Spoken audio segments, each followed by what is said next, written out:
Hello guys, very very good morning. সবাই কেমন আছো? আশা করি সবাই ভালো আছো এবং সুস্থ আছো। তো অভিক মিত্র ব্লগসে তোমাদের অনেক অনেক স্বাগত, অনেক ভালোবাসা দিয়ে আরেকটা নতুন ব্লগ নিয়ে চলে এলাম। জানি না সকাল সকাল কে নাম করছিল, সেই গলায় তুত লাগছিল। তো যাই হোক, চলো রান্নাটা হয়ে গেল, কি সবজি ভাত হলো। এখন এই খেয়ে বেরিয়ে যাই। বাবানেরও স্নান হয়ে গেছে। আজকে কতক্ষণ পড়ালো? 41 মিনিট। তো চলো, তো সবজি হয়ে গেল, সবজি হয়েছে, ভাত হয়েছে, একটু কালকে ঘুগনি আছে। চলো এই দিয়ে খাওয়া হোক এখন। তো চলো রেডি হয়ে নেই, পরে কথা হচ্ছে। আর বৃষ্টি, ঝিরি ঝিরি বৃষ্টি পড়ছে, বৃষ্টি বৃষ্টি বৃষ্টি। তো চলো রেডি নেই। হ্যালো ফ্রেন্ডস, তো চলে এলাম লাঞ্চে। তোমাদের দাদাভাইকে খেতে দিয়ে দিয়েছি। এখন কি করলাম বলো তো? তখন তো শুধু তরকারি বানিয়ে রেখে চলে গিয়েছিলাম। একটু পাঁপড় ভেজে নিলাম, একটু ডিম অমলেট করলাম। তোমাদের দাদাভাইকে পাঁপড় ভেজে খেতে দিয়ে দিলাম, কারণ ও তো ডিম খাবে না। তো চলো এখন আমার ভাতটা বেড়ে নেই, খেয়ে নেই, পরে কথা হচ্ছে। চলো খেয়ে নেই, প্রচণ্ড খিদে পেয়ে গেছে। চলো খাওয়া দাওয়াটাকে শেষ করে নিই, পরে কথা হচ্ছে। হ্যালো ফ্রেন্ডস, দেখো চোখ মুখের কী অবস্থা হয়ে গেছে, প্রচণ্ড মাথা ঘোরাচ্ছে মনে হচ্ছে, সেটা খুব খারাপ লাগছে। তো তোমাদের দাদাভাইয়ের বাবান বাজারে গেছে, আজকে ডিউটি থেকে আসতে অনেকটা লেট হয়ে গেছে।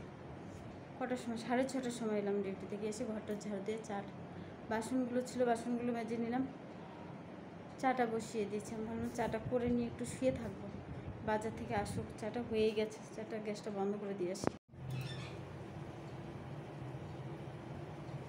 চাটা হয়েই গেছে। বাবা না আসি, দেখো চলে বসে, আমার চা হতে হতে ওরা চলে বসে। চলে যখন এসে তোলো চাটাকে ছেঁকে নিই। বাজার করে চলে এলো, চলো চাটা ছেঁকে নিই, চাটাকে খেয়ে নিই। তো চলো রান্নাটা বসিয়ে দিই। আমার কি ঠান্ডা লাগছে। মাছগুলো কেটে ধোয়া হয়ে গেছে, কড়াইটাও বসিয়ে দিয়েছি। চলো তেলটা দিয়ে দিই কড়াই। একটু জল দেখা যাচ্ছে মনে হচ্ছে, তা দিয়ে দিই, গরম হয়ে যাবে। প্রচণ্ড ঠান্ডা লাগছে। তো চলো তেলটা গরম হোক, তারপরে মাছটা দেবো। মাছগুলো ভাজা হয়ে গেছে। এখানে ছোট মাছটা দিয়ে চটচটি হয়েছে। আমার একটু সেদ্ধ খেতে ইচ্ছে হলো, আমি একটু পটল সেদ্ধ দিয়ে নিলাম। আর এখানে দেখতে পাচ্ছ কচু আলু কেটে নিয়েছি, কড়াইটা বসিয়ে দিলাম। তো কচু আলু দিয়ে এখন মাছের ঝোল হবে। চলো মাছের ঝোলটা বানিয়ে নিই, আর চালটাও দিতে হবে। মাছের ঝোলটা হয়ে গেল, তো চলো নামিয়ে নেই। সবগুলো মাছ দিয়ে দিয়েছি, তার মানে মাছের ঝোলটা হয়ে গেছে। চলো সেদ্ধটা মেখে নিই। হ্যালো বন্ধুরা, তোমরা দেখতে পাচ্ছ বসে পড়েছি খেতে। আমি আর সেদ্ধটা মেখে নিচ্ছি, পটল সেদ্ধটা।